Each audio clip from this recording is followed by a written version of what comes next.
નરસિંહનગરમાં અમારા અધિકારીઓ ગયા હતા, એના વિષયમાં આજે નિવેદન પણ થયું હતું. આગળ જે બનાવ બન્યું છે એના વિષય તપાસ સમિતિ રચવામાં આવી છે.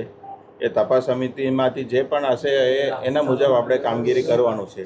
અને અત્યારે શાંતિથી તપાસનો વિષય છે તો આપણે એમાં અત્યારથી એક ડિસિઝન લેવું એ બરાબર નથી. આ ડિમોલિશન કોને કર્યું? ખાલી એક જ શબ્દમાં ડિમોલિશન કોને કર્યું? મને નથી ખબર. સર ડિમોલિશન થયું છે કે નહીં? ડિમોલિશન થયું છે કે નહીં? આપણે વિડીયોમાં જોયું છે ઘણા બધા મકાનોનું જે છે એ તોડફોડ કરવામાં આવ્યું છે, તો એ કઈ સંજોગોમાં બની છે એના માટે તપાસ સમિતિ રચવામાં આવી છે. એટલે હું આપ સૌને વિનંતી કરું છું કે તપાસ સમિતિની રિપોર્ટ આવે ત્યાં સુધી થોડું શાંતિ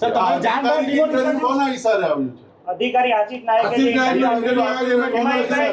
ભૂતિયા ડિમોલિશન નથી એવું કહે છે ને પોતે કબૂલ કરે છે. શું કહેશો? તમારા ઈશારે ઇન્ટરવ્યુ આપ્યું છે? જે રિપોર્ટ આવે તો તમારા કેવા પર ઇન્ટરવ્યુ આપ્યું છે?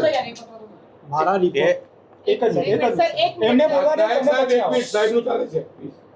એ પણ સક્ષમ અધિકારી છે, ડેપ્યુટી કમિશનર છે, ઝોનના ઇન્ચાર્જ અધિકારી છે. એ તો ઝોન માટે એ જ કમિશનર કહેવાય. તો શું વાંધો છે? તો એને ક્યાંથી આ ડિમોલિશન વિશેની માહિતી મળી? તમારી પાસે નથી તો એમની એ પાસે એમને જોઈએ છે. પૂછો, મને પણ રિપોર્ટ મળ્યું છે, એમને પણ 8 રિપોર્ટ તારીખે મળ્યું છે. સાહેબને પૂછ્યું છે. અધિકારીઓ સ્પોટ પર દેખાય છે તો શાના માટે તપાસનો ઢોંગ કરવામાં આવે છે? વિડીયોમાં અધિકારીઓ દેખાય છે. વહીવટી પ્રક્રિયા કરવાનું હોય, અમે એક સરકારી કર્મચારી છીએ, નિયમોથી બંધાયેલા છીએ, તો અમારી પ્રોસેસ પ્રક્રિયામાં અમારે જવાનું હોય છે. સાહેબ 14 દિવસ પછી આજે ખુલાસો કરવામાં આવ્યો. 14 દિવસ પછી આજે ખુલાસો કરવામાં આવ્યો. જ્યારે માહિતી મળશે ત્યારે જ ખુલાસો કરવામાં આવશે. સર ત્યાં નાસિરનગરના લોકો છે એમને નોટિસ આપવામાં આવી હતી સર? એ તપાસનો વિષય છે. સર કયા મીડિયા વાળા પ્રેશર કરતા હતા? અધિકારી માનસિક બીમાર થઈ ગયા. કોઈ મીડિયાનો પ્રેશર નથી. અધિકારીઓ કહે છે મીડિયાનું અરે આ તો પ્રેશર. ક્यों मीडिया की पत्थर ठोक रहा है? આ ડિમોલિશન સાહેબ છેલ્લે એક લાઈનમાં ડિમોલિશન એસએનસીએ કર્યું છે કે ત્રાહિત વ્યક્તિએ કર્યું છે? એ તપાસનો વિષય છે, આપ સૌ જાણો છો. એસએનસીએ નથી કર્યું? એ તપાસનો વિષય છે. આશિષ સર એવું કહે છે ભૂતિયા ડિમોલિશન કરે. એના માટે તો સમિતિ બેઠાયેલું છે. સર 14 દિવસ અધિકારી છે અંદર, આપણા અધિકારી છે જે દેખાઈ રહ્યા છે વિડીયોમાં, તેમ છતાં પણ તપાસ કઈ રીતે તપાસ કરવાના છે? કારણ કે એ લોકોની હાજરીમાં ડિમોલેશન થયું છે સાહેબ. તપાસ કરીએ તો જ સાચી સાહેબ, માહિતી. અધિકારી જવાના છે તો કઈ રીતે તપાસ? એમને મૌખિક પૂછી લો. 12 દિવસ વીતી ગયા છે. તમારો એસએનસી નો લેટર પેજ છે પોલીસ પાસે.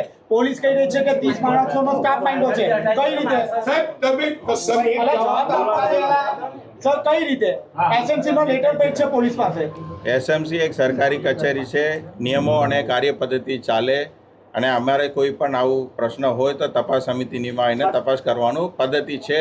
એ પદ્ધતિ જ આપણે કર્યું છે. અત્યારે શું 2 દિવસ છે તપાસ કમિટી બની ગઈ છે. શું કાર્યવાહી કરી છે તપાસ જણાવો. શું થઈ? તપાસ સમિતિ એમનું કામ કરશે. સર શું કરે છે સરકાર? સાહેબ તમે કહી રહ્યા છો સાહેબ મહાનગરપાલિકાના 2 મુખડાઓ જોવા મળે છે. તમે કહેતા છો કે ડિમોલેશન નથી કર્યું અને આશિષ નાયક સાહેબ આજે કબૂલાત કરી છે વિડીયોમાં કે ડિમોલેશન અમે કર્યું છે. કોઈ કબૂલાત નથી. એ સાહેબ બોલ્યા તપાસનો તમારી વિષય સોશિયલ છે. મીડિયા સાઇટ પર છે સાહેબ, સુરત મહાનગરપાલિકાના સોશિયલ મીડિયા સાઇટ પર છે. અધિકારીઓ ગયા હતા, પછી શું થયું છે એ તપાસનો વિષય છે. આશિષ નાયક સ્પષ્ટ ભાષામાં બોલે છે ડિમોલેશન ભૂતિયા નથી. શું કહેશો? લોકો હતા ને, એટલે ભૂત કરી ગઈ ડિમોલિશન. આશિષ નાયક એ સાહેબ તપાસનો વિષય છે. સાહેબ એક સવાલ છે, એક આશિષ નાયક સેકન્ડ. સવાલ એક જ સવાલ છે સાહેબ મારો કે જો ભૂતિયા ડેમોલિશનનું વ્યાખ્યા કોને ખબર નથી.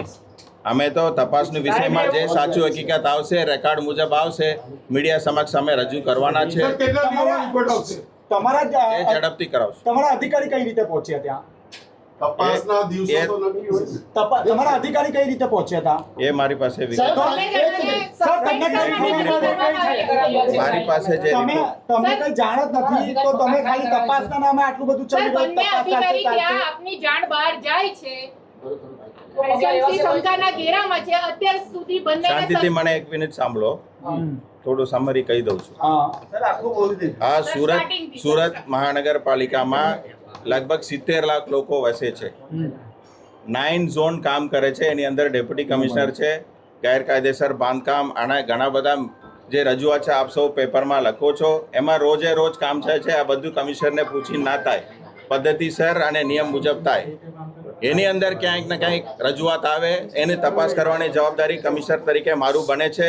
એ જવાબદારી હું નિભાવ્યું છે.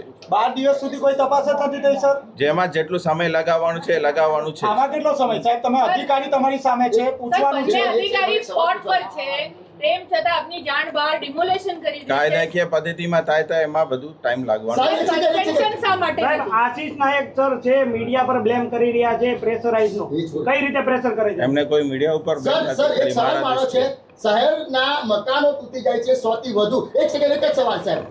એ વાત તપાસ કે મકાન તોડો પહેલા કેમ વિચાર્યું નહીં? કારણ કે 100 મકાન તોડે આ રીતે તો આખું શહેર તૂટી જશે સાહેબ, અને પછી તપાસ કરવા પડશે. તમે એમ જ કહેશો મને નથી ખબર? વિચાર્યા વગર કરવું એ ખોટી વસ્તુ જ કહેવાય, પણ એ સાચું શું થયું છે એ તપાસનો વિષય છે. ટોરેન્ટ પાવરની ઓફિસમાં સાહેબ, સુરત મહાનગરપાલિકાએ ટોરેન્ટ પાવરની ઓફિસમાં બીજું પણ આપને કહું. કાપવા માટે લખાણ બીજું પણ આપને કહું, સાહેબ સુરત મહાનગરપાલિકાના સોશિયલ મીડિયા સાઇટ પર આ વિડીયો છે. વિકાસ બોલવાની સાહેબ. જેને જે બોલવું હશે એ બોલવાના અધિકાર આ દેશમાં છે. એટલે આપ પણ મીડિયામાં આપનું ઓપિનિયન મંતવ્ય રજૂ કરો છો, એવી અધિકારીઓને પણ એમનું મંતવ્ય રજૂ કરવાનું હોય છે. અને તપાસનો વિષય છે એટલા માટે અહીંયા અમે કીધું કે થોડું સંયમ રાખીએ તો સાચું જે પણ છે બહાર આવશે.